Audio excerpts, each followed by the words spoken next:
ஒப்புதல் வாக்குமூலம் ஒண்ணு வேண்டாம். காலையில் 5 மணிலிருந்து சாயங்காலம் 5 மணி வரைக்கும் ஒரு நாள் எங்க வீட்டுல சண்டை. சண்டை இல்லாத வீடு எது? மாமியார் மருமக சண்டை இல்லாத வீடே கிடையாது. இந்த மாமியார் வரிசையில தானே உங்க அம்மா. இப்போ சண்டை எப்படி ஆரம்பிச்சது எங்க வீட்டுல? ஒண்ணும் இல்லை, கடுகு கொஞ்சம் சரியா பொரியாம குழம்புல ஊத்திட்டேன்.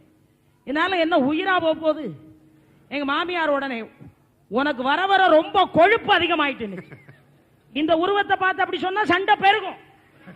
உடனே நான் சொன்னேன், என்ன இப்படி அனாவசியமா பேசுறீங்க? ஏதோ அவசரத்துல கண் முழிச்சு ராத்திரெல்லாம் பேசினேன், பொறிஞ்ச மாதிரி கண்ணுக்கு தெரிஞ்சதுன்னு.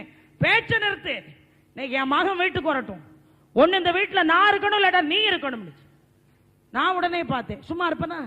என்னை எவ்வளவு கஷ்டப்பட்டு எங்க அப்பா அம்மா எனக்கு எவ்வளவு சீர்சனத்தெல்லாம் கொடுத்து என்ன அனுப்பி வச்சாங்க. நான் பார்த்த வரட்டும், அவர் உங்க கூட இருக்கிறதா இல்லாட்டா என் கூட இருக்கிறதா அவரே முடிவு பண்ண. இன்னைக்கு அவர் வீட்டுக்கு வரட்டும், ஒண்ணு இந்த வீட்டுல நான் இருக்கணும் இல்லன்னா நீங்க இருக்கணும். எங்க மாமியார் பார்த்துருவோம், நானா நீயான்னு, நான் நீங்களா நானான்னு. 2 பேரும் நான் இருக்கணும் நீ இருக்கணும்னு சண்டை போட்டுக்கிட்டு இருக்கோம். என் பையன் 5 வயசு பையன் விறுவிறுன்னு வீட்டுக்குள்ள ஓடி வந்தான். வந்த அவங்க பாட்டியை பார்த்து, பாட்டி இந்த நிமிஷத்துல இருந்து வீட்டுல நீ இருக்க முடியாதுன்ட்டான். என்ன பார்த்து, எமோய் நீயும் இருக்க முடியாதுமான்ட்டான். ஏண்டான்னோ, அப்பா ஒரு சித்தியோட வந்துகிட்டு இருக்காரு.